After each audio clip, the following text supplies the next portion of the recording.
Assalamualaikum warahmatullahi wabarakatuh. Alhamdulillahilladzi hadana li hadza wa ma kunna linahtadiya laula an hadanallah. Asyhadu an la ilaha illallah wa asyhadu anna Muhammadan abduhu wa rasuluhu la nabiyya ba'dah.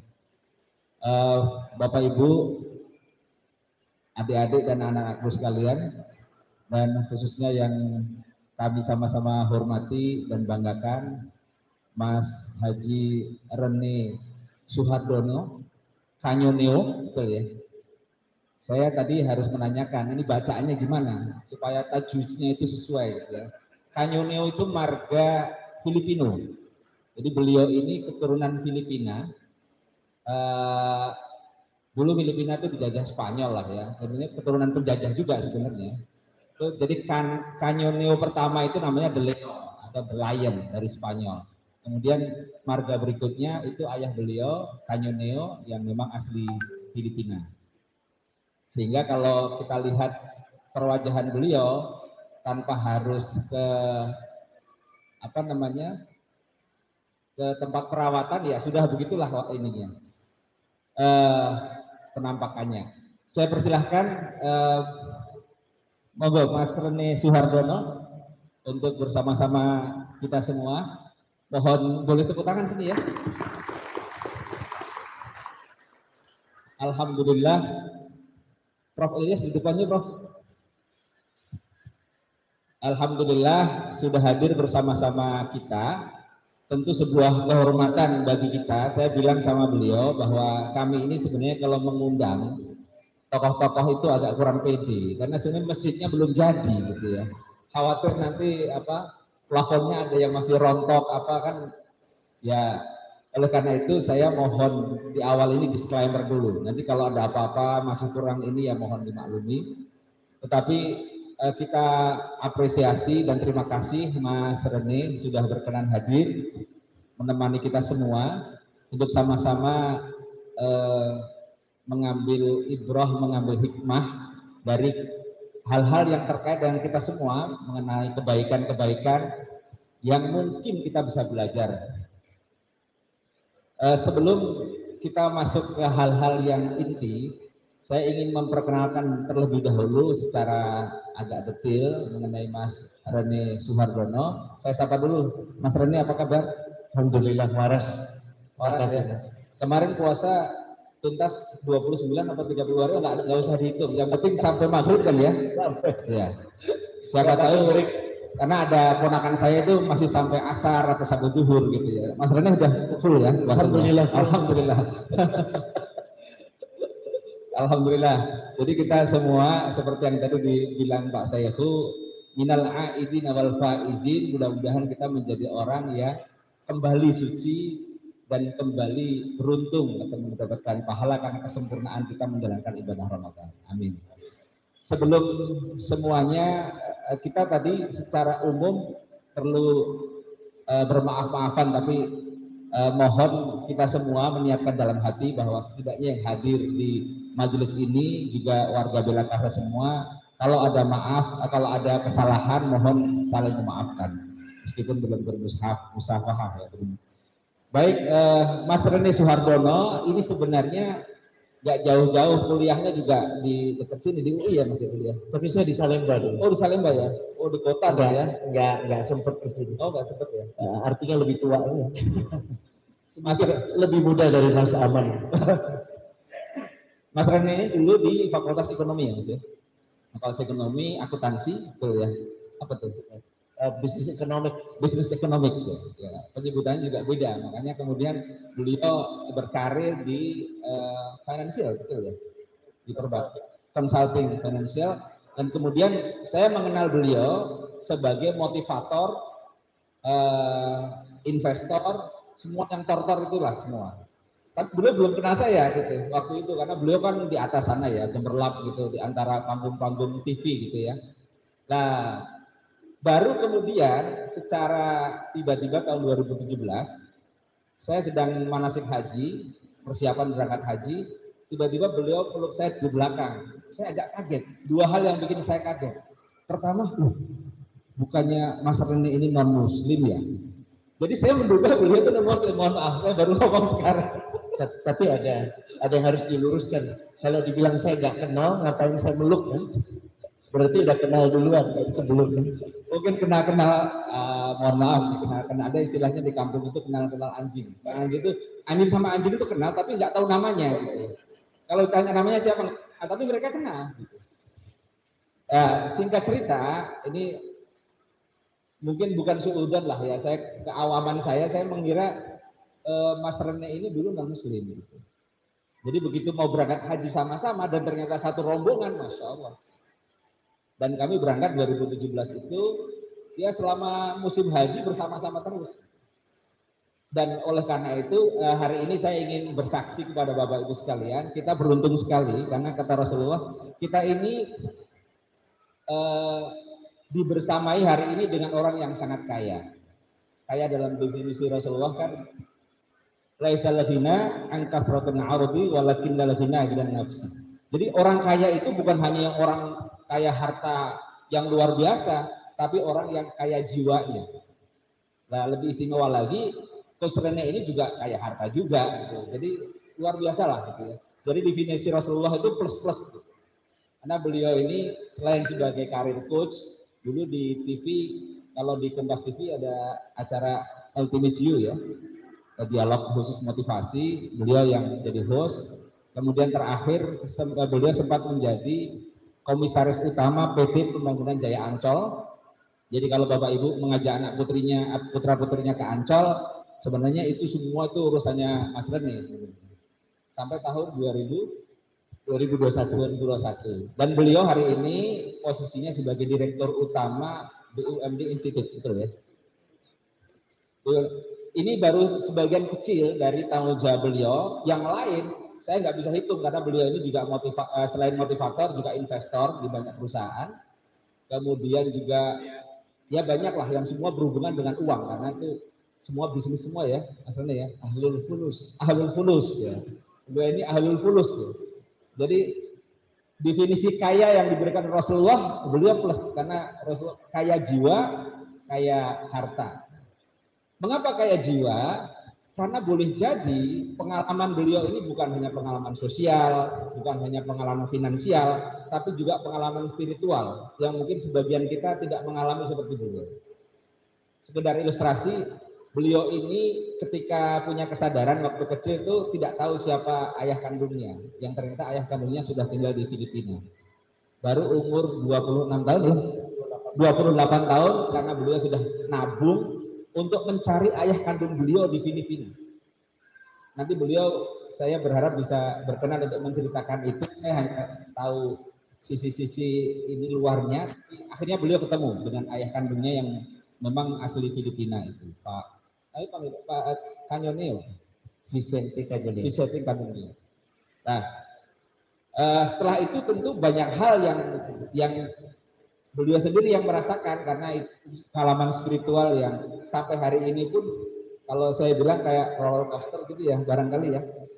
Jadi nanti kita mudah-mudahan bisa belajar dari bukan sebagai motivator tapi beliau sebagai contoh hidup bagaimana hidup dengan berbagai macam persoalan, tetapi beliau kemudian sampai hari ini sama dengan kita juga masih berusaha mendekatkan diri kepada Allah, menambah sesuatu yang kira-kira mudah-mudahan nanti bisa kita diridhoi Allah Subhanahu wa taala ketika di akhir hayat kita. Baik, tanpa berpanjang lebar, Mas Rene kami serahkan waktunya. Batasnya sebenarnya ada zuhur sih Mas, tapi kalau jenengan mau 10 menit dulu nggak apa-apa, 15 menit dulu juga nggak apa-apa. Silakan. Masya Allah. Bismillahirrahmanirrahim. Assalamualaikum warahmatullahi wabarakatuh. Saya mulai khawatir tadi kalau hidup saya sudah sedemikian diketahuinya oleh Mas Aman.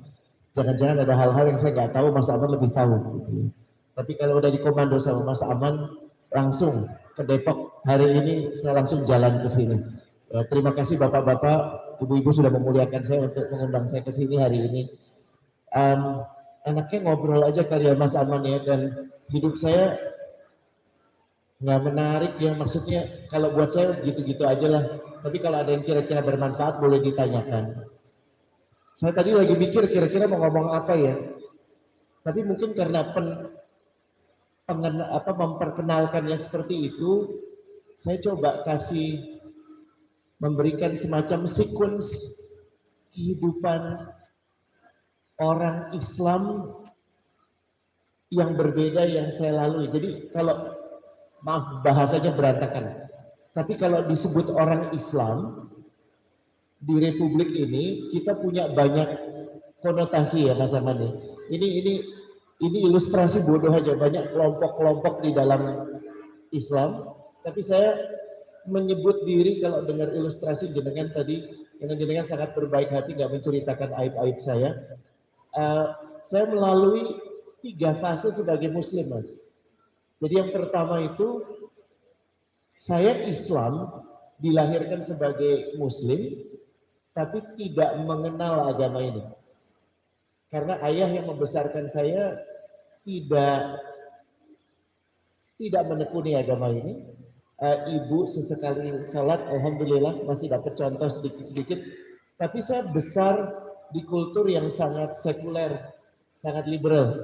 Jadi Di Jakarta ini ya? Di Jakarta. Kami keluarga tentara, ibuku dulu keluarga tentara. Jadi bisa dibayangkan di sepanjang hidup penggalan saya yang ini, saya justru cenderung takut dengan lambang-lambang Islam. Karena yang ada di pemikiran saya, alhamdulillah gitu ya, sholat itu hanya untuk yang butuh. Sementara kalau udah baik, kenapa sholat? Dan itu usia berapa tuh punya pikiran begitu? Sampai akhir menjelang kita haji. Oh ya? Ya. Jadi saya hidup itu. Jadi tahun 2015 masih pikirannya gitu ya? Ini bukan ajang membanggakan kebodohan ya Mas Aman ya. Tapi mohon maaf. Tapi tahun 2012 itu saya masih sangat aktif untuk yang pokoknya tidak Islami. Saya pernah dengar di salah satu sosial media atau di pemberitaan itu Mas Rene ini sebagian teman-teman, oh Rene itu agnostik, bener nggak sih? Iya. Agnostik itu apa Mas? Agnostik teis mungkin kalau tepat. Oh agnostik teis. Jadi teis itu artinya percaya ada Tuhan, percaya bahwa ini nggak semua terjadi begitu saja, tapi tidak percaya satu cara yang paling benar. Termasuk agama ya. Agama itu sebagai agnostik teis waktu itu saya melihatnya sebagai signpost. Boleh diambil, boleh enggak. Ya. Jalan menuju Roma kan banyak, ya. Jalan kembali ke Tuhanmu kan banyak. Gitu. Jadi untuk waktu yang lama saya justru cenderung antipati terhadap lambang-lambang Islam, Mas Anam. Ya. Ada sesuatu yang traumatik barangkali atau apa gitu? Banyak. Pernah punya usaha hampir digeruduk sama FPI.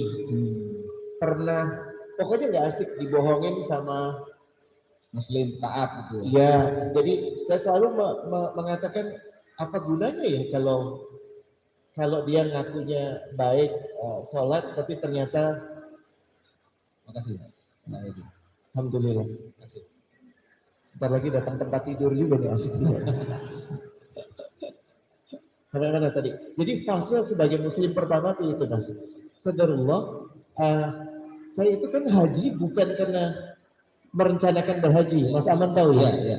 Jadi semua keburukan saya, ini saya ngomong lihatnya ke bapak-bapak, nggak berani lihat ke ibu-ibu ya. Semua keburukan saya itu dibukakan ke istri saya. Jadi saat itu respon pertama sebenarnya yang paling wajar, kami udah nggak bersama lagi. Tahun 2017 itu saya dan istri saya sudah selesai lah. Nggak bersama itu beda rumah atau cerai? Udah cerai aja lah mestinya. Bukan karena rumahnya banyak ini ya? Enggak sih, rumah juga nggak banyak, apartemen yang banyak. Tapi itu lain perkara. Tapi gini Mas, saya di situ ada di satu titik terendah, di mana saya nggak tahu lagi mesti gimana. Dan saya ingat banget waktu itu, akhirnya berdoa, insya Allah tulus gitu ya. Karena ini lagi butuh nih ceritanya. Lagi butuh. Ya. Minta sama Allah, udah nggak tahu lagi mesti gimana. Karena sebelumnya ngomong aja jago, selalu punya cara, ngerti bikin duit, ya kan. Kenal banyak orang, udah dikenal banyak orang, jadi nggak ada problem. kecuali sama istri saya aja. Saya nggak tahu lagi mesti harus ngomong gimana. Sampai pada akhirnya singkatnya saya mohon ditunjukkan jalan karena udah nggak ngerti lagi gimana, dan kita ketemu kawan kita. Waktu itu saya lagi bantu dia lagi musim kampanye dan qadarullah alhamdulillah beliau menang, dan akhirnya saya bilang ke dia bahwa saya harus pamit dulu, nggak bisa bantu karena mau fokus ke urusan rumah tangga. Terus dia nanya, ini menariknya, apakah ada salah saya, katanya dia gitu. Terus ya nggak ada salahnya lah, gitu. Alhamdulillah. Ini tambah salfok nih, tambah lama. Terima kasih. Mohon maaf. Terima kasih ini ya. Saya kalau ada makanan tuh gampang terdistrak gitu. Tapi waktu itu beliau bilang gini, ini sulit ya Mas ya, karena dirimu salah, istrimu marah. Ini energinya saling menjauhkan. Dan beliau waktu itu mau haji. Kira-kira 2 pekan sebelumnya Mas. Jadi bisa jadi aku tuh rombongan terakhir. Ngerti bahwa bisa dapat visa haji aja. Waktu itu kan beliau diundang sama pemerintah Saudi ya. Itu ngerti saja bahwa bisa berangkat tuh pas udah jalan aja ke bandara aja, siapa tahu dapat. Jadi sampai detik-detik terakhir nggak tahu. Jadi jalan ke bandara itu belum tahu, bawa paspor aja pokoknya ya, nggak tahu dapat visa bisa berangkat. Kehebohan sebelumnya paspor saya udah habis, jadi harus urus paspor waktu itu dalam waktu sehari. Mas Oki waktu itu yang ngerti. Jadi ini nggak apa-apa saya buka ya. Jadi yang beliau di saat terpuruk itu tiba-tiba diajak berhaji oleh Pak Anies Baswedan. Waktu itu Pak Anies mau berangkat haji, nengok beliau lagi sakit ya. Anakku lagi sakit. Terus begitu beliau cerita ada masalah itu, diajak naik haji. Tapi kejelasannya belum tahu karena haji gak semudah itu, Ferguson betul kan? Tiba-tiba aja masa mau berangkat haji gitu. Jadi bapak-bapak bisa bayangkan ya, waktu bisa haji buat istri saya itu penghiburan, tapi buat saya kayak dikasih riset. Saya nggak bisa baca Quran, Mbak. Nggak paham bedanya bak sama nun, nggak bisa. Dan waktu itu melihat Mas Aman sama Mas Kozin sama udah John, itu kayak Bapak tahu ya, kalau di bandara kita cuma di airport, beliau-beliau ini udah terbang. Karena fasih banget. Gitu, dan saya irinya luar biasa, ya Allah, kok dihadirkan di antara orang-orang soleh ini ya. Apa ya, kenapa ya gitu. Dan saat itu membuat janji untuk berusaha lebih baik. Sampai sekarang masih berproses, tapi maksudnya tadi ya Mas ya, Muslim sebagai Muslim pertama yang antipati terhadap Islam. Dan bapak-bapak banyak ya, orang seperti saya dulu saat ini banyak, dan mereka nggak bisa diajak ke masjid, nggak bisa. Mohon maaf Mas Rene, kan kita ini ya katakanlah orang masjid lah kita ini ya. Ya mungkin Mas Rene ini mewakili orang yang di luar masjid gitu ya. Pandangan orang di luar masjid ke kita itu apa sih? Bukan masalah masjidnya, tapi masalah cara pandang yang sudah terpatri, sudah terbentuk bahwa itu urusan ya keberhasilan sekularisme di Republik ini, bahwa yang namanya agama cuma di masjid aja cukup. Ya, jadinya pada saat azan terlalu keras protes. Ya. Terus mulai ada facial hair, jenggot-jenggot itu mulai khawatir, radikal. Jadi nggak heran. Jadi apa yang kemudian didengar sekarang saya sama sekali nggak heran. Dan saya cuma minta titip aja, ini sebelum saya beranjak ke fase berikutnya. Sama kawan-kawan yang seperti saya dulu, berlembutlah Pak ya. Seperti Pak Anies dulu berlembut kepada saya. Karena beliau tahu kok, si Rene ini ngapain aja dulu. Nggak layak diajak tuh, tahu banget. Nggak pantas untuk, saya tuh sampai sekarang masih merasa bahwa haji itu memang buat istri saya. Jadi saya tuh cuman kayak bonus aja gitu. Ya karena belas kasihan. Tapi Pak, di luar sana banyak yang butuh belas kasihan bapak-bapak dan ibu-ibu. Berlembut hatilah kepada mereka. Ya, berdakwahlah dengan kelembutan. Ya, ini pelajaran langsung dari mohon maaf nih. Apa namanya dakwah kan mengajak ya. Ud'u ila sabili rabbik bil hikmati wal mau'izatil hasanah ya, dengan contoh yang baik. Nah, ini contoh langsung nih, beliau ini bagian dari yang mungkin sasaran dakwah maksudnya. Kalau yang udah ke masjid insya Allah baik, tapi justru yang belum ke masjid. Dan baiknya mungkin diajakin ngobrol aja dulu, ngopi-ngopi dulu. Ya, dan jangan pernah putus harapan sama mereka. Ya, itu titipan. So itu saya sebutlah kategori Muslim A. Ya. Terus setelah saya menjalani agama ini, saya merasakan saya menjadi keras. Karena kemudian saya meninggalkan semua itu, pertemanan saya berubah. Saya ngerasa saya dimusuhin, ya kan? Saya ngerasa perasaan keras itu kenapa merasa keras? Karena jadi merasa berhak menilai orang. Oh, gue udah hijrah, gue udah lebih baik dari lo. Oh, lo masih belum ke masjid. Oh, mestinya begini. Oh, nggak bisa. Saya bahkan di perusahaan yang kebetulan saya ada saham, saya ingat banget habis haji itu mengirimkan pesan ke semuanya. Bahwa saya nggak mau ada uang dari organisasi ini yang dipakai untuk riba, yang dipakai untuk beli alkohol. Keras banget, keras sekali. Gitu. Jadi teman-teman, saya waktu itu hilang dan diganti dengan pertemanan baru yang dari sudut pandang saya saat itu, ya teman harus begini. Ya hidup itu diisinya dengan ke masjid aja, nggak ada yang lain. Itu yang dipahami sebagai hijrah waktu itu seperti itu. Ya, jadi keras. Dan sampai satu titik di mana kemudian ada ketemu guru. Ya memang ini peran guru ya.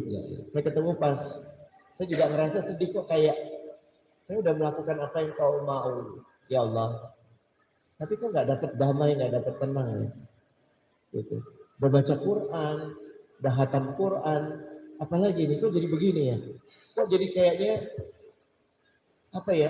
Mudah sekali ngejudge orang, mudah sekali ngomongin orang, ya, dan melihat kesalahan orang itu mudah. Sampai akhirnya saya ketemu sama guru saya ini, beliau namanya Ustadz Ahmad Homsadi, jauh lebih muda dari saya, lulusan hadis dari Al Azhar, dan lembutnya luar biasa.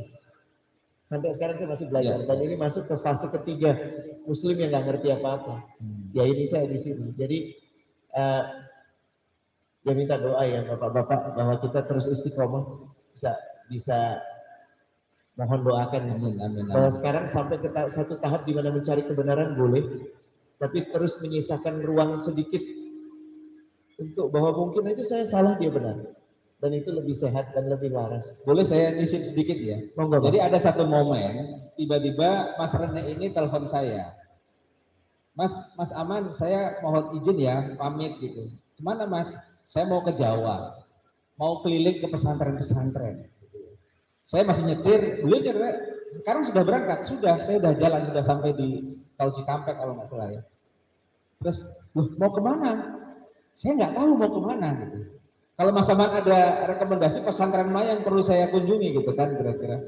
Saya nyetir juga, HP dipegang istri, terus istri saya langsung sudah diantar. Terus saya bilang sama beliau, gini, saya panggil beliau waktu itu Coach Rene karena kan motivator kita ya. Coach, gini Coach Rene jalan aja dulu, saya akan nyusul. Titiknya di mana saya akan terbang ke Semarang, kita ketemu di Semarang. Jadi sepanjang perjalanan dari Jakarta ke Semarang, beliau mampir ke beberapa pesantren, Cirebon dan seterusnya. Mas Aman tahu nggak? Saya ketemu guru saya persis 3 pekan setelah pulang kembali dari pesantren itu. Oh ya Allah, Masya Allah. Ya, jadi jenengan juga maksudnya kesana kan kita minta doa sama guru gitu ya. Terus minta dicarikan guru, cuman kan itu saya tuh cuma ngerasa gini. Waktu itu ada perasaan Allah kok nggak adil banget ya, ditaruh di keluarga yang nggak ngasih saya background agama. Melihat keluarga beliau itu kan dari turunannya jelas banget nasabnya tuh istimewa sekali. Tapi di situ saya disadarkan, nah itu Allah sudah hadirkan Mas Aman, bahkan yang diperlukan adalah tanya aja. Dan nggak tahu apa yang menggerakkan waktu itu untuk nanya ke Mas Aman, dan tahu-tahu Mas Aman udah muncul di Semarang, dan akhirnya kita keliling sama-sama bersama. Keliling pesantren di Jawa Tengah, Jawa Barat ya. Ya sebenarnya hanya untuk tahu saja karena beliau lahir besar di Jakarta ya. Ya tahunya kehidupan Jakarta seperti itu, nggak kenal masjid, nggak kenal pesantren. Jadi beliau agak terkaget-kaget ketika masuk ke pesantren-pesantren yang modern, tradisional, yang agak lumayan gitu. Ya melihat sendiri aja, saya juga tidak melakukan apa-apa, cuma nemenin aja. Ya jadi petunjuk jalan lah gitu ya. Selain Google Map gitu ya, biar saya juga tahu kalau lewat sini jalannya sempit gitu aja. Monggo silakan. Kita ngelewatin jembatan Siratal Mustaqim itu yang jembatannya mulai goyang. Kita hanya ngikutin Google lewat jembatan yang hanya cukup pas ban mobil gitu ya. Tapi alhamdulillah sampai juga ke pesantren itu dan seterusnya. Nah, saya ingin setelah itu kan kita nggak bertemu lagi secara langsung ya. setelah ke pesantren itu apa yang Coach Rene rasakan atau yang apa namanya? Barangkali ada sesuatu yang berbeda gitu. Warna Warna apa tuh Mas? berwarna, bahwa hidup itu penuh warna. Saya ingat banget kok yang diomongkan tuh ternyata sama aja, biasa aja, bukan sesuatu yang saya harapkan dahsyat gitu ya. Para guru-guru itu saya perhatikan, habis itu saya secara rutin tiap tahun ya Mas Aman nih, ke pesantren-pesantren gitu sama guru saya juga gitu. Jadi yang saya dapati yang paling mahal itu obrolan ngopinya, bukan ininya, tapi yang di belakang itu jangan-jangan karomahnya lebih besar. Ya, kan para guru-guru itu paling dia ngomongnya sama aja, nasihatnya umum, jangan gampang marah, jangan ngelawan, kan nasihatnya kan cuma sholat gitu, maksudnya udah tahu, cuma yang membedakan apa sih? Yang membedakan silaturahimnya, yang membedakan membiarkan diri ada di tempat yang kita belum pernah ada sebelumnya dan menerima perbedaan-perbedaan itu sebagai sebuah bagian yang indah. Itu sih Mas. Barangkali begini, kan kalau saya juga lahir di kota ya, orang kota itu kan lihat guru, kiai itu kan yang tampil di panggung nih, yang ngajar di YouTube, yang ngajar. Tapi kalau kiai-kiai atau ulama-ulama yang ngajarin di surau atau di musola-musola kecil, itu kadang-kadang penuh hikmah di situ. Nah, apakah itu juga yang kira-kira Mas Rene temui gitu ya, bukan guru-guru yang terkenal yang ini, tapi ya biasa-biasa aja, tapi saya sempatkan untuk ketemu semua sih. Semua, jadi ya. Memang salah satu ikhtiar saya adalah siapapun dia saya ingin ketemu. Gitu. Allah mudahkan ketemu ustadz-ustadz tenar, tapi Allah mudahkan juga yang lebih istimewa ketemu guru-gurunya ustadz-ustadz tenar yang nggak tenar sama sekali. Gitu. Ya. Nah satu hal yang kalau kita pernah mendengar atau melihat di YouTube, ada namanya Nu'man Khan. Nu'man Khan ini Nu'man Ali Khan. Nu'man Ali Khan. Ini dia dai dakwah Quran, tinggal di Amerika ya, betul ya? Tinggal di Dallas. Saya belajar bahasa Arab dari dia. Nah, beliau punya rentang dakwahnya internasional lah kira-kira gitu. Nah, satu hal yang mohon dikoreksi kalau saya salah, yang kemudian mengajak Nu'man Ali Khan ke Indonesia, berdakwah ke Indonesia, itu Mas Rene. Jadi Mas Rene sampai ke New York ya kalau nggak salah ya? Lebih tepatnya sebenarnya beliau udah punya rencana kemari. Saya udah dalam proses ini, saya salah satu waktu mencari-cari itu kan ngelihat YouTube ya kita ya sekarang ya. Kita kan YouTubiah ya. Jadi belajar dari YouTube dan ketemu Ustadz Nu'man.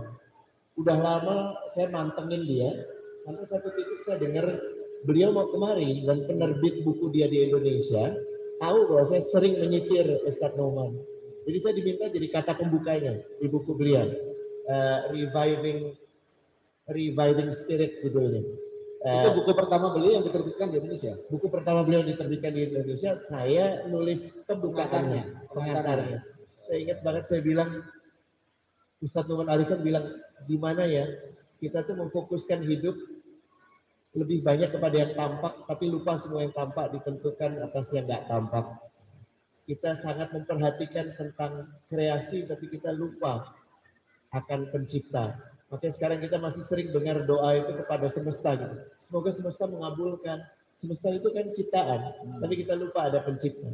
Kita sedemikian mementingkan gimana kualitas kulit kita, kualitas baju kita, kualitas tubuh kita, tapi kita lupa kualitas spirit kita.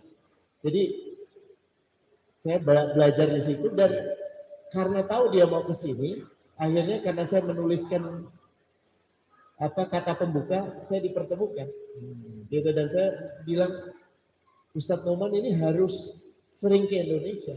Dan baru tahun lalu dia bikin acara yang dahsyat banget sih. Yes.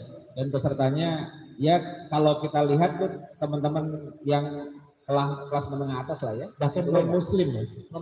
Non-muslim. Jadi karena penyampaian dia itu kan namanya storytelling. Ada dua fragmen. Yang pertama itu storytelling. Bagaimana dia menyampaikan Quran dalam bentuk story. Ini banyak sekali. Kira-kira 1/5-nya non-muslim Mas. Jadi mungkin Bapak Ibu bagi yang mungkin belum pernah lihat ya, ini menceritakan saja, ada Ustadz Nu'man Ali Khan ini kalau di YouTube dalam bahasa Inggris ya, dia sering banyak bicara tafsir, Quran, gitu ya. Back to Quran ya, back to Quran ininya. Apa namanya yang sering dibelo dakwahkan dan itu apa namanya spektrum dakwahnya itu hampir di seluruh negara-negara di luar Amerika ya termasuk Indonesia. Jadi balik lagi ke Mas Rene ya. Jadi Mas Rene mencari bagaimana hidup berislam itu dari mulai di desa-desa, di pesantren, di kota-kota di Jakarta sampai ke Amerika gitu ya. Ketemunya gimana Mas tadinya? Maksudnya itu yang ditemukan apa? Sudah sampai ke desa, di masjid, di Amerika, di ini. Allah ada di mana-mana. Allah mengurus semuanya.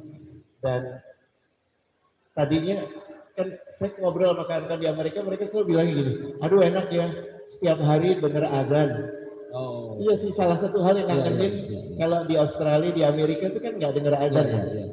Kalau kecuali di sekarang udah boleh Mas. Di New York mulai ada. Bukan di New York, di Detroit, dari situ ya.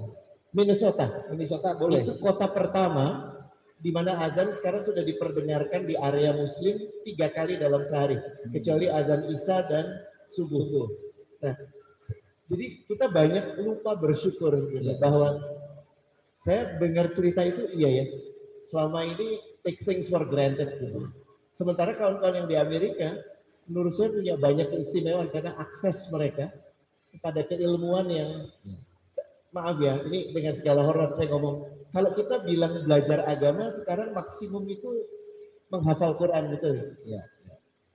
Tapi bukan connecting dengan Quran. Iya kan? Ya, kita dengan levelnya belum sampai ke situ ya, sebagian kita ya. Iya, bukannya jelek, sama sekali enggak, itu bagus. Tapi kalau yang saya dapati kawan-kawan di Dallas, kawan-kawan di Houston, Ustadz Umar Sulaiman, atau di di atasnya San Francisco apa Mas? Berkeley, itu ada Ustadz, ada Zaitun, itu istimewa sekali, Ustadz Hamzah Yusuf. Saya mendapati kedalaman yang ini mungkin karena belum nemu ya, yang belum saya dapatkan di kajian-kajian kita.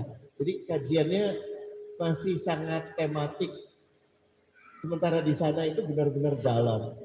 Gitu. Dan tentunya dilengkapi kalau kita udah bisa berbahasa Arab dengan fasih.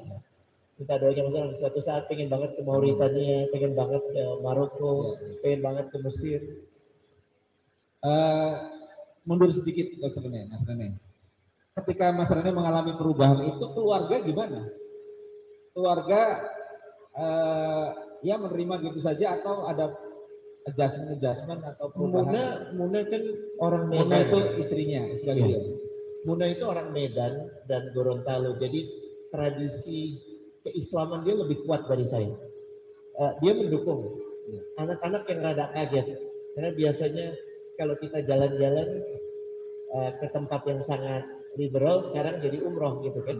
Tapi sekarang kita juga pergi ke tempat yang kayak Amerika, tapi ketemu Ustadz Umar Sulaiman, ke Australia, tapi ketemu Bilal Asad gitu. Kita usahakan ada balance.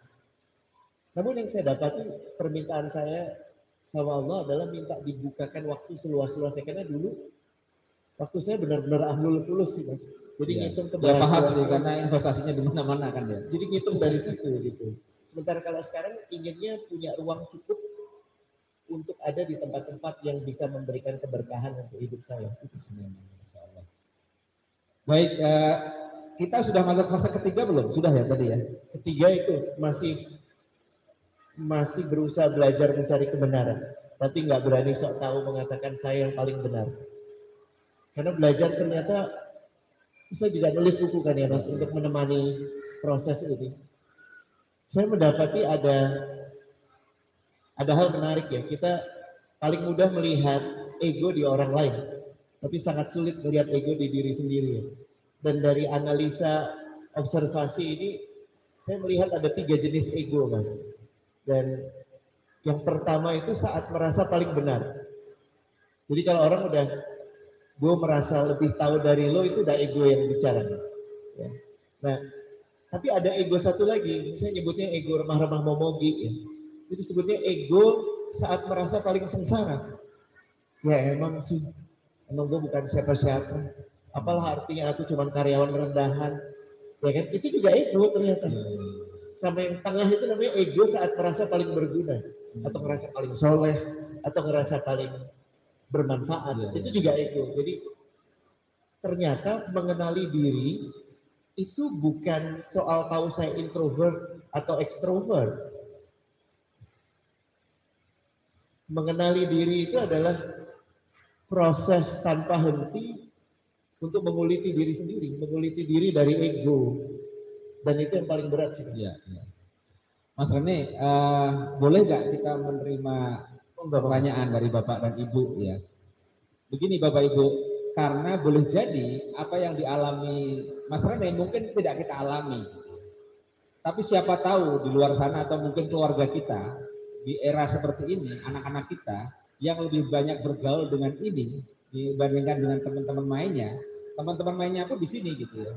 Itu paparan segala macam hal yang mungkin saja kita tidak ketahui, bisa saja mereka punya pengalaman spiritual yang berbeda.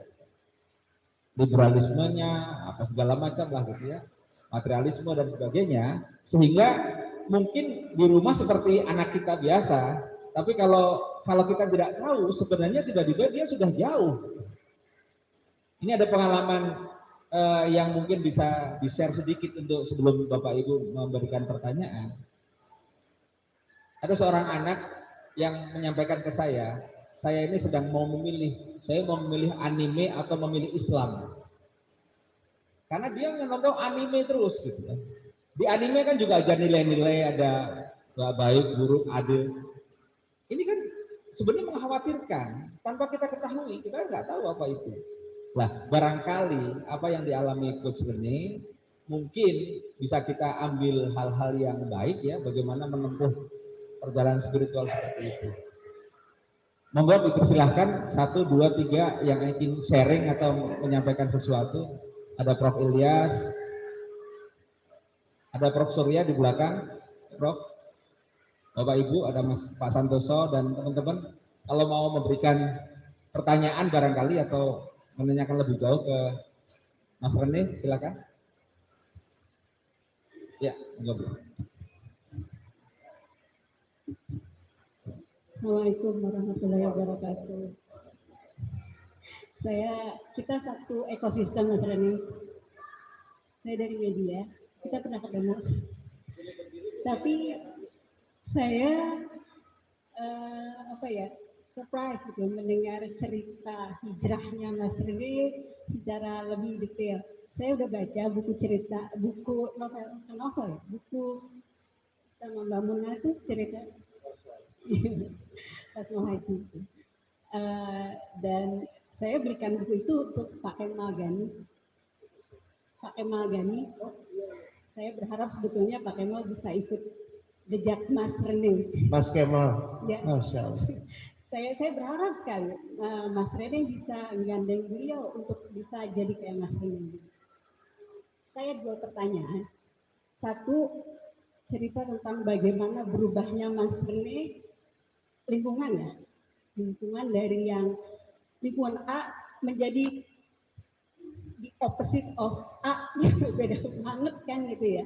Lingkungan pertemanan tadi seperti yang Mas Rene cerita, gitu. Pertemanannya berubah banget 180 derajat. Itu saya nggak bisa bayangin bagaimana dijauhi oleh komunitas yang ini untuk kemudian welcome untuk komunitas yang ini, gitu ya. Bagaimana menyiasatinya supaya tetap berada yang sangat baik sih baik gitu ya, enggak kemudian jadi yang netral lah gitu ya, supaya bisa menjadi role model gitu pada akhirnya untuk hijrah semuanya kepada yang baik. Itu satu pertanyaan. Yang kedua tentang 3 itu tadi ego 3 ya, ada 3. Ego merasa paling benar, ego paling sengsara dan merasa paling ego paling berguna gitu. 3 hal itu memang tantangan semua orang kayaknya. Apa rahasianya, bagaimana gitu, apa yang bisa dilakukan untuk menghindar itu kan, itu tidak akan terhindarkan gitu, pasti ada aja namanya setan ya. Apa tipsnya untuk supaya kita bisa terhindar dari ketiga ego itu. Terima kasih. Terima kasih Ibu. Ada satu lagi barangkali dari Bapak atau Ibu? Siapa? Ilham. Assalamualaikum warahmatullahi wabarakatuh. Terima kasih coach kita Reni atas pengalaman spiritual kita. Jadi yang pertama Pak Rene, saya buat PR kita di pengurus masjid ya terkait nanti dengan program dakwah. Karena menarik dengan kutipan Pak Rene tadi. Jadi tidak suka dengan simbol-simbol Islam. Sama yang pernah saya dengar pengalaman spiritualnya Ustaz Felix Sau waktu di Palembang. Beliau menganut ajaran antropocentrisme juga. Jadi percaya Tuhan tadi latar belakang kenapa nggak suka Islam karena lebih ke arah perilaku orang-orang sampai sendiri gitu. Nah, yang saya ingin lebih dalam tanya ke Pak Rene gitu ya, apa dakwah yang kira-kira konkret dan dibutuhkan ya, program dakwah yang konkret dan dibutuhkan untuk kaumnya yang bapak ajaran-ajaran seperti itu. Ya, satu itu. Yang kedua memang ini tantangan kita juga Pak Rahman ya, bahwa Budul Fikri ya karena apa media-media sehingga nggak senang dengan apa namanya simbol-simbol Islam gitu ya. Apakah Komisi Pemilihan juga masih terasa seperti itu? Ya. Nah, mungkin Bapak bisa memotret kondisi apa namanya ya apa simbol-simbol Islam yang saat ini sehingga kita bisa nangkep oh memang ada ya perang Budul Fikri di sini gitu. Terima kasih Pak. Assalamualaikum warahmatullahi wabarakatuh. Ibu, Silakan Mas Roni. terima kasih. Ibu Mbak Lis dulu. Mbak Lis, kita doakan Mas Kemal. Allah Maha membolak-balikkan hati. Kalau sebrengsek saya aja bisa, insya Allah Mas Kemal jauh lebih baik. Pertanyaan pertama tadi soal pertemanannya. Berat sih. Apalagi kalau masih fokusnya mencari ridho manusia, karena nggak bisa nggak, kita kan makhluk sosial ya, ingin diiyakan, ingin dibenarkan, ingin merasa jadi bagian sesuatu. Dan di situ saya kejeblos untuk kali kedua. Saya ngerasa bahwa ini cuma masalah pergantian teman, padahal saya lupa bahwa yang sedang mengubah itu semua Sang Pencipta. Pada saat saya kembalikan kepada Allah, tadi kan di depan Ustadz siapa tadi? Al-Isra 81, 82. Kalau dilanjutin sedikit 83 sampai 85 itu menarik sekali. Nih kalau aku ingat nih Mas, Allah kurang lebih bilangnya begini. Inilah manusia ya. Kalau dia berhasil, dia akan bilang emang usaha gue tuh keren banget, temen gue tuh hebat banget, network gue tuh, bisnis gue tuh me, myself, and I, kalau berhasil. Tapi kalau dia gagal, dia akan cepat sekali mengeluh dan dia akan bilang, kenapa ya aku diuji seperti ini oleh penciptaku. Terus dilanjutkan oleh Allah, tidakkah mereka mengerti bahwa masing-masing mereka sudah diberikan syakilah. Syakilah itu indah sekali bahasa Arab yang menurut saya susah di bahasa Indonesia kan atau di bahasa Inggris kan. Paling mudah itu predisposisi, bahwa setiap orang itu sudah diberikan sebaik-baiknya dia, dengan suami dia, dengan istri dia, dengan pertemanan dia, dengan kehidupan dia sebagai modal untuk kembali kepadaku, kata Allah.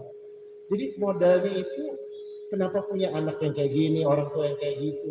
Saya punya ayah yang saya baru temui setelah 28 tahun, itu bagian dari kisah hidup saya yang Allah titipkan supaya kalau kau melakukan pilihan-pilihan terbaik untukku, kau akan kembali kepadaku. Karena ukuran suksesnya bagaimana kau kembali kepadaku. Bukan bagaimana kau disukai, di-like, di-subscribe oleh manusia lain. Nah, kalau kita benar-benar bisa meminta itu, bisa mendisiplinkan hati untuk menginginkan hanya ridha Allah, pergeseran itu jadi indah-indah aja. Maksudnya enggak, Ya kerasa sih, saya ingat banget ada satu sahabat yang bilang, lo tuh kayak moving backward a million years. Dia bilang gitu. Saya sampai, sebego itu ya gue ya. Tapi itu karena masih melihat, masih mencari ridha manusia. Nah, bagaimana saya bisa jadi seperti ini, itu kalau dari ustadz saya, katanya ada beberapa kemungkinan. Nomor satu, doa ibu saya. Nomor dua, doa istri saya. Mungkin saat dia ngeliat nih suamiku tambah ngaco, dia bukan doanya, ya Allah aku udah gak kuat sama makhluk ini, habisi aja ya Allah, gak gitu kali ya. Doanya baik, jadi doanya saya diberikan kelurusan. Dan yang ketiga, mungkin ada hal-hal baik yang saya pernah lakukan sehingga orang itu mendoakan agar saya bisa mendapatkan jalan yang lurus. Sekarang pun lagi berusaha. Allah kan bilang, permintaan apapun bisa dikabulkan, bisa gak dikabulkan, bisa ditunda. Tapi satu permintaan yang tidak mungkin tidak diberikan oleh Allah kalau kita meminta hudan, petunjuk. Hudan itu bahasa Arabnya menarik sekali. Karena ibu-ibu tahu ya hudan. Kalau kita kan kayak petunjuk, apa sih petunjuk gitu ya. Tapi kayak kalau bahasa Arabnya itu adalah kalau kita lagi di tengah laut, nggak tahu daratan itu di mana, terus ada satu karang yang besar, itu hudan. Tengah malam kita nggak tahu utara, kita nggak tahu selatan, kita mau kemana. Terus ngelihat bintang yang paling terang dan bisa memberikan rujukan arah, itu hudan. Saat nggak ngerti lagi mesti kemana, telepon satu orang nggak tahu. Allah cuma bilang, telepon Mas Aman, telepon. Aku temani. Itu rencana Allah. Mas Aman jadi bagian dari rencana Allah untuk membantu saya. Kalau kita punya prasangka baik itu, kebersyukuran itu, jalan-jalan itu dibukakan. Insya Allah. Yang kedua apa tadi? Aku lupa. Oh, ego. Tiga ego tadi. Nomor satu, pada saat merasa paling benar, ya aku janji nanti aku berikan buku yang sekarang lagi dalam proses ya Bu ya. Ya judulnya Your Career Workbook, tapi banyak ngomongin soal ego. Kalau kita merasa paling benar, biasanya butuh, kalau bahasanya itu humble pie, ketemu sama orang yang bisa ngebanting kita. Jadi saya selalu senang ketemu orang yang, kayak ketemu Mas Aman nih, kayak nggak berguna saya. Kenapa? Karena semua kepintaran nggak ada guna, yang saya tahu beliau jauh lebih pintar. Nah itu nomor satu. Jadi biasakan jangan jadi never be the smartest guy in the room. Kalau kita udah jadi orang paling cerdas di ruangan, terus lu belajar dari mana? Itu satu. Kalau saat merasa paling sengsara, lihat aja orang yang lebih sengsara. Atas semua hal yang menurut lo buruk, ada tuh orang baik-baik aja lebih buruk dari lo, gitu ya. Jadi lebih mudah bersyukur. Syukur ibu paham ya artinya ya. Itu bahasa Arab yang indah sekali, tahu artinya Bu? Apa Bu? Syukur itu dari kata dasar syakaro ya. Syakaro itu keadaan saat paceklik Bu, tahu paceklik ya? Musim kemarau panjang, nggak ada rumput yang hijau, adanya rumputnya coklat. Ya, dikasih makan ke kambing sedikit lagi, terus kambingnya susunya banyak. Itu syakaro. Jadi syakaro itu diberi sedikit, memberi banyak. Salah satu nama Allah itu Asy-Syakur. Ya. Allah nggak minta banyak-banyak. Sesungguhnya makhluk Ibrahim ini salah satu orang yang sedikit bersyukur. Nabi Ibrahim loh, gimana kita? Betul ya? Dan saat melihat itu, terus saya jadi kayak, oh iya ya, diberi sedikit, memberi banyak. Saya dikasih kalau ngitung duit sih kayak sedikit, kurang aja. Ada satu gunung emas dikasih, kurang. Itu gunung emas kedua, ketiga. Tapi kalau kita ngelihat, masih bisa nafas, masih bisa jalan, masih bisa bicara. Itu kan semua nikmat. Ya mau komplain apa lagi? Dan kalau saat merasa paling berguna, biasanya saya senang ngebalikin dengan merasa sebagai orang paling gak berguna. Lemparkan ke orang lain. Kalau ada kesempatan untuk dapat penghargaan, lempar ke orang lain. Gitu. Jadi kedisiplinan itu yang perlu dijaga. Tapi nanti lengkapnya ada di buku itu, Bapak-bapak paham nih? Nulis itu senang bukunya dibaca, tapi lebih senang bukunya dibeli. Terima kasih. Ahli fulusnya masih ya? Masih selalu itu gak hilang. Selain ahli ilmu, ahli fulus. Tadi Pak Ilham. Aku lupa Pak. Yang pertama tadi. Soal Rasul Fikri ya? Jadi orang-orang di luar yang bukan orang masjid lah gitu kan. Kan tadi Mas Rani bilang, dakwah macam apa ya? Berlemah lembutlah pada orang seperti kami gitu. Dakwah itu kan dari kata dasar ud'u. to invite, bahasa Inggrisnya. Do we invite people we don't like, or do we invite people we don't know? Kita kan nggak mungkin undang orang yang kita nggak kenal. Atau yang kita kenal biasa aja kita nggak mungkin undang. Jadi sebenarnya karomah dari ayat itu, dakwah terbaik adalah contoh, Pak. Contoh, saya dengan guru saya yang lebih muda dari saya, namanya Ustadz Ahmad Homsani itu, ini orangnya selalu negur saya, padahal dia kiai. Yang negur duluan dia, ya. Dan itu maksudnya menyapa ya? menyapa. Bukan menegur kayak di perusahaan, menegur itu bukan, menyapa. Ya, yang menyapa duluan dia, yang susah ya membahasakannya, tapi dari perangainya. Jadi kita tuh pengen duduk bareng aja. Ada beberapa orang ya Pak yang jadi pertanyaan, kalau saya litmus tesnya gini aja. Orang kalau sama lo tambah betah atau tambah nggak betah? Jadi jangan jadi dosen, dengan segala hormat kepada para dosen, maaf ya. Kita nggak untuk menilai orang, kita untuk membuat orang nyaman. Pak, di dalam pertemuan yang sama orang-orang hebat yang Mas Aman kenalkan itu, kenapa sih mau dikasih makan aku sampai ya Allah baru makan udah dikasih makan lagi? Karena para guru-guru ini paham bahasa cinta yang paling dipahami di kultur ini nih, di semua kultur itu makanan. Saat perut kenyang orang lebih nyaman ngomong. Hal-hal yang nggak mungkin ditanyakan dalam setting formal seperti ini, itu bisa ditanyakan kalau udah makan, udah ketawa-ketawa. Saya tinggal di Kiai Haji, di Jalan Kiai Haji Syafi'i Hadzami. Itu salah satu gurunya guru saya. Dan dia cerita, di pengajian Arba'in itu dia nggak mau terima orang lebih dari 40. Dan kenapa ternyata? Karena dia merasa bahwa ini harus akrab. Gimana caranya masjid dipersepsikan akrab? Lah uang saya kerap kadang-kadang datang ke masjid, salah naruh sepatu aja dimarahin. Bener gak? Iya kan? Jadi masjidnya harus yang mengundang, yang orang-orangnya, yang kalau melihat wajahnya itu jangan, ya Allah masuk neraka gue. Enggak gitu ya. Ya, tapi yang lihat wajahnya, maaf ya bahasaku nggak diaturin. Tapi kalau melihat wajah tuh adem, orang tuh nggak akan melihat jannah nar itu sebagai satu pembahasan sebelum dia bisa mengaitkan dengan kehidupan dia saat ini. Karena yang dia ingin jawaban itu bukan yang nanti, yang dia ingin jawaban itu now. Gimana kok gue nggak didengar sama istri gue? Gimana suami kok istri gue hobinya belanja shopping online mulu gitu ya. Emang butuh dibuat kayak gitu. Kalau anak-anak ya masjid itu harus jadi tempat yang nyaman buat mereka main. Salah satu investasi yang wajib di masjid ini namanya beli PS, beli PlayStation. Paling nggak anaknya ada main di masjid dulu Pak. Ya, jangan semuanya disuruh tadarusan aja. Ya, jadi dia tuh senang masjid itu tempat main dia. Yang paling penting buat anak apa? Main. Ya enggak, yang penting dibuat bapak apa? Merasa berguna, benar kan? Merasa dilihat sebagai laki-laki, gitu kan? Iya kan? Nah itu yang mungkin mesti distrategikan. Saya nanti dengan senang hati akan memperkenalkan Bapak Ibu dengan kawan-kawan dari Jogokarian sama kawan-kawan dari sudah ini, sudah Mas Sofwan. Keren. Ya, atau yang dari Masjid Raya Bintaro. Itu namanya Pak Bambang ya dari pensiunan Unilever.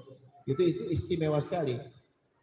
Mereka punya tabungan yang diberikan kepada Kordo Hasan itu sekarang mendekati 8. Dan itu bisnis-bisnis yang ada di sekelilingnya hidup. Masjid itu jadi pusat solusi. Itu dahsyat sekali.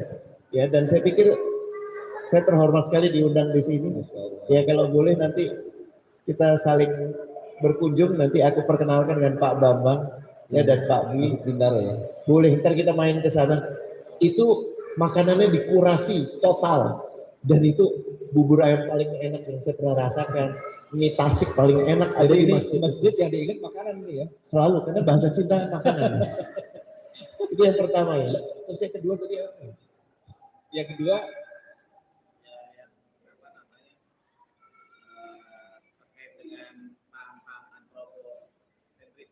Oh ya, paham-paham orang-orang di luar yang antroposentrisme soal agnostik itu melihat Ism itu akan selalu ada, tapi mereka akan mentok sendiri. Saya belum pernah saya meditasi belajar, yoga belajar, kuil-kuil di Bali datang, semua Pak, semua saya pernah coba, tapi belum pernah saya merasakan kedamaian hati, ketentraman seperti sekarang. Yang saya ingin tanya, bapak-bapak saat menjalani ini merasa tentram nggak? Saat itu yang diperoleh itu aja yang kita kejar. Kalau kita bisa jaga kedamaian kita, orang tuh ngerasa sama bapak tentram. Tapi orang kalau ngerasa sama bapak tuh rusuh, ya. Dan kita akhirnya ingin berdebat, ingin mendebat. Udah jauh-jauh aja Pak. Kalau udah lari ke perdebatan, udah jauh-jauh. Makanya di handphone saya tuh nggak ada Instagram. Ya, kenapa? Ingin waras. Nggak ada Twitter, ingin waras. Kalau orang udah mau ribut, monggo. Tapi kalau bapak udah di rumah lah nomor satu ya, nggak ada harganya laki-laki kalau di rumah dia nggak ada harganya, maaf ya bahasanya. Ini mencontohkan diri saya sendiri ya. Anak-anak nggak mau ngobrol sama bapak, pengennya cepet-cepet pergi, itu udah indikasi something is wrong. Ya. Tapi kalau anak tuh mengadukan problem paling pelik, dia nomor satu ke orang tuanya. Dan artinya kita lebih siap untuk yang lain, kita jaga keluarga kita sendiri dulu. Dan jangan dalam konteks langsung ingin meluruskan. Anakku tuh yang sulung Pak, sampai hari ini masih ya, selalu dibutuh didoakan ya, tapi dia masih ngeliat LGBTQ itu adalah hak azazi. Kan saya nggak mungkin bisa gini, astagfirullah, haram gitu kan, nggak bisa. Ibunya sih gitu ya, gitu kan. Tapi artinya apa? Tugas saya adalah dengerin dulu. Ya kalau dengerin aja kita udah nggak bisa, gimana? Ya, dan percaya Pak, sebaik apapun dijaga, penjagaan yang terbaik adalah doa Bapak Ibu. Ya kan? Habis sholat doakan pegang apa? Hati kita, jantung kita sambil pikirkan gitu. Karena itu sebaik-baiknya pertolongan ya. Insya Allah doanya Ibu terutama akan mengetok pintu langit. Anak seperti apapun juga insya Allah akan lurus sama. Buat anak siapapun merasa nyaman dengan Bapak Ibu. Itu sih. Ya, alhamdulillah, insya Allah. Jadi mungkin ini bukan buat kita saja ya. Kan kita pikir buat anak-anak kita ya, yang mungkin alamnya beda, lingkungan pergaulannya beda. Gimana supaya anak-anak kita itu ya tadi, kita di rumah itu sudah menjadi manusia yang nyaman bagi yang lain. Ya. Paling mahal itu Mas. Baik, kita sudah mendekati waktu zuhur. Mudah-mudahan apa yang disampaikan oleh Mas Rene, Coach Haji Rene Suhardono Kanyoneo, ya, mudah-mudahan tidak salah lagi. Mudah-mudahan bisa menjadi tempat kita belajar dari kehidupan orang lain, meskipun kita tidak mengalami seperti itu. Ya. Tapi kan kita nggak ada yang tahu bahwa kalau kita ingin di akhir nanti kita betul-betul kembali kepada Allah, sebagaimana Allah sampaikan, irji'i ila rabbiki radiyatan mardiyah fadkhuli fi ibadi wa dkhuli jannati. Wahai jiwa-jiwa yang tenang, masuklah ke dalam surgaku. Kalau kita belum tenang atau istilahnya Mas Rene masih rusuh gitu ya, kayaknya kita nggak dipanggil dengan kayak gitu deh sama Allah gitu ya. Mas Aman, aku titik terakhir boleh ya? Ya. Ustadz Noman Alihan itu sebelumnya adalah liberal, nggak sholat, dari keluarga Pakistan yang bukan ulama. Ibu-ibu, bapak-bapak, Ustadz Noman Alihan itu jutaan ya, muridnya itu hitungannya udah jutaan, dan banyak sekali orang yang belajar Quran bahasa Arab sama beliau. Bayinah Institute itu istimewa sekali. Kalau bapak bisa masuk ke aplikasi lihat itu dalam. Bayinah Institute ya? Bayinah Institute ada di aplikasi. Tahu nggak? Yang mengetuk Ustadz Noman Alihan itu gimana ceritanya? Gimana? Dia lagi belanja di Amerika, waktu itu dia lagi tinggal di New York, terus dia ngeliat satu kawan, ya, dia nggak kenal, ada satu orang sholat di parkiran, karena memang sudah waktunya. Itu orang itu Ustadz Noman Alihan nggak kenal, dan orang itu nggak mengenal, mungkin nggak mengenal bahwa saat itu dia dilihat sama Ustadz Noman Alihan. Tapi Bapak Ibu bisa bayangkan nggak, kita kan sekarang mempercayai hal-hal yang nggak tampak nih. Karomah manfaat yang didapat orang itu dari satu nomen alihan itu seperti apa? Orang ini nggak nyuruh sholat loh Pak. Orang ini nggak dakwah loh. Maksudnya nggak, hei nomen alihan, kembalilah ke jalan yang benar. Nggak ada. Dia cuma sholat karena memang waktunya sudah sholat. Dan kehusukan dia dalam sholat, ketidaktergangguan dia dalam melakukan itu, sama Allah diganjar nomen alihan, jalanmu adalah ini. Dan sekarang nomen alihan menjadi salah satu nama scholar Islam yang besar. Ya. Bisa bayangkan nggak, dari satu aksi yang tulus bisa berdampak seperti itu. Jadi saya titip sekali lagi, kalau boleh jangan putus harapan sama kawan-kawan yang mungkin sekarang belum ke masjid, nggak kelihatan sholat, atau bahkan bukan muslim.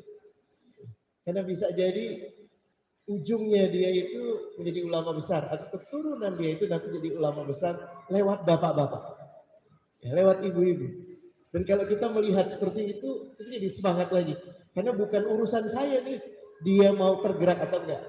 Urusan saya adalah memberikan yang terbaik yang bisa saya berikan untuk Tuhan saya, untuk pencipta saya. Masya Allah, maaf saya tahu banget Tuhan Mas. Jadi contoh perbuatan yang baik itu yang akan jadi yang paling utama. Baik Bapak Ibu, dan di rumah seringkali kan apa yang kita katakan itu belum tentu diikuti oleh anak-anak kita. Tapi apa yang kita lakukan walaupun tidak kita sadari itu tiba-tiba ditiru sama anak-anak kita. Nah ini yang mungkin bagian itu juga penting untuk menjadi pembelajaran kita ya. Jadi bukan hanya yang kita katakan tapi justru yang kita lakukan. Baik Bapak Ibu, mudah-mudahan ini bermanfaat untuk kita semua. Juga terima kasih Mas Rene. Mudah-mudahan tidak kapok ya. Nanti kita lanjutkan dengan teman-teman lain untuk sharing bersama kita. Sekali lagi mohon maaf lahir batin untuk semuanya. Taqabbalallahu minkum taqabbal ya karim. Baik Pak Saihu meminta kita untuk sama-sama berdoa karena kita tutup sebelum kita nanti masuk waktu zuhur. Bismillahirrahmanirrahim. Mohon izin saya akan memimpin doa. Mohon berkenan untuk sama-sama kita aminkan. A'udzubillahi minasyaitonirrajim. Bismillahirrahmanirrahim. Alhamdulillahirabbil alamin. Hamdus syakirin, hamduz zakirin, hamdan na'imin. حمدا يوفي نعمه ويكافئ مزيده يا ربنا لك الحمد كما ينبغي لجلال وجهك الكريم وعظيم سلطانك اللهم انا نسالك سلامه في الدين وعافيه في الجسد وزياده في العلم وبركه في الرزق وتوبه قبل الموت ورحمه عند الموت ومغفره بعد الموت اللهم هون علينا في سكرات الموت والنجاة من النار وعافية من الحساب ربنا هب لنا من ازواجنا وذرياتنا قرة اعين واجعلنا للمتقين إماما ربنا آتنا في الدنيا حسنة وفي الآخرة حسنة وقنا عذاب النار وأدخلنا جنة مع الأبرار يا عزيز يا غفار يا رب العالمين سبحان ربك رب العزة عما يصفون وسلام على المرسلين والحمد لله رب العالمين. Kurang lebihnya mohon dimaafkan. Wallahul muwaffiq ila aqwamit thoriq. Assalamualaikum warahmatullahi wabarakatuh. Terima kasih.